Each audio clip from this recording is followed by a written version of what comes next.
Pernah ngerasa nggak sih, pagi-pagi lagi ngejar waktu dan kita berusaha bikin si kecil siap-siap, tapi anehnya makin kita buru-buru, kayaknya mereka malah makin lambat. Ini udah kayak medan perang kecil yang dihadapi banyak orang tua setiap hari, ya kan? Yuk kita coba bedah bareng-bareng, apa sih yang sebenarnya terjadi di balik itu semua?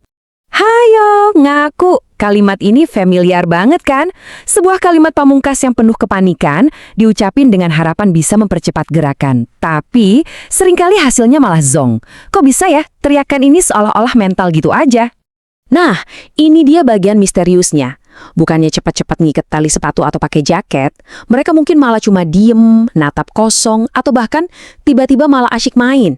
Ini bukan karena mereka sengaja ngelawan kita loh, ada penjelasan ilmiah di baliknya. Oke, ini alasan pertamanya, dan ini murni soal biologi. Waktu kita panik dan suara kita meninggi, otak anak itu nggak nerjemahinya sebagai ayo cepat, tapi justru sebagai sinyal bahaya. Dan ini langsung memicu respon pertahanan yang sama sekali nggak kita duga. Jadi, yang terjadi di dalam kepala mereka tuh ini. Respons membeku atau freeze. Bagian otak purba mereka yang fungsinya buat bertahan hidup langsung ngambil alih. Nah, sistem ini tuh nggak peduli sama sekali soal sepatu yang harus dipakai atau jadwal sekolah. Satu-satunya misinya adalah selamatkan diri.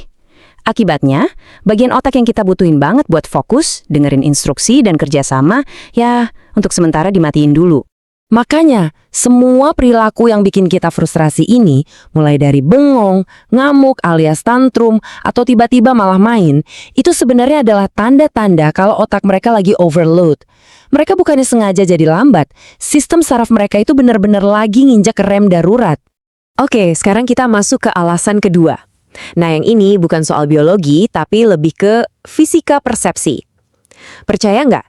Kalau anak-anak itu pada dasarnya hidup di zona waktu yang beda dari kita. Konsep mereka tentang waktu itu sendiri jauh banget bedanya.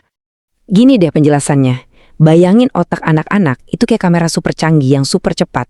Tiap hari dia nangkep ribuan gambar baru, setiap mainan baru, setiap interaksi, setiap warna.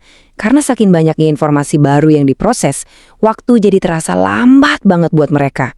Dan hari terasa panjang. Kebalikannya sama kita orang dewasa.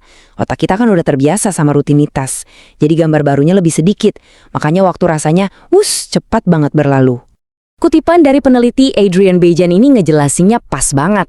Waktu itu bukan cuma angka di jam dinding. Ini adalah pengalaman yang diciptakan oleh seberapa banyak informasi baru yang diolah otak kita. Jadi ini bukan cuma imajinasi mereka aja. Secara persepsi, hari mereka itu emang beneran lebih padat dan lebih panjang dari hari kita. Nah, ini dia intinya. Waktu kita bilang, 5 menit lagi ya, buat kita tuh kan sebentar banget. Tapi buat seorang anak, dalam 5 menit itu, bisa banyak banget yang mereka alamin dan rasain.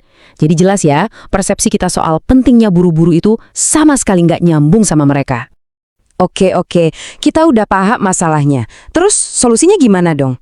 Nah, kabar baiknya adalah kita bisa banget kok mengubah drama pagi ini dari perang jadi kerja sama tim. Kuncinya cuma satu. Ubah pendekatan kita.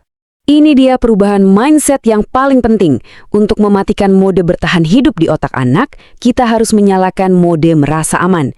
Dan tombolnya apa? Koneksi. Saat mereka merasa aman dan terhubung sama kita, baru deh bagian otak buat mikir logis dan kerjasama itu bisa on lagi. Gimana caranya? Coba deh 4 langkah praktis ini. Pertama, sejajarkan diri. Maksudnya, rendahkan tubuh kita, tatap mata mereka, biar nggak ada kesan mengintimidasi. Kedua, kasih peringatan transisi. Cukup bilang, 5 menit lagi kita pakai sepatu ya. Ini ngasih waktu buat otak mereka siap-siap. Ketiga, jadikan permainan. Lomba pakai jaket jelas lebih seru daripada disuruh-suruh kan? Dan keempat, ini yang paling penting, validasi perasaan mereka. Cukup dengan bilang, Bunda tahu kamu masih pengen main, itu bikin mereka merasa dimengerti. Dan kalau udah ngerasa dimengerti, pintu kerjasama langsung kebuka lebar. Jadi, intinya tuh di sini, sebuah paradoks yang keren banget. Untuk bisa ngebut, kadang kita justru harus ngerem dulu. Dengan meluangkan sedikit waktu buat terhubung, nenangin sistem saraf mereka, dan kerja bareng, kita justru bisa bergerak jauh lebih cepat daripada kalau kita terus-terusan teriak. Jadi, sebagai penutup, coba deh kita renungkan ini bareng-bareng. Setelah kita tahu cara kerja otak anak dan bedanya persepsi waktu mereka, gimana kalau rutinitas pagi yang penuh stres itu kita ubah jadi momen koneksi yang justru bikin hubungan kita sama mereka makin kuat? Bayangin deh, pagi yang tenang, bukan lagi pertempuran harian.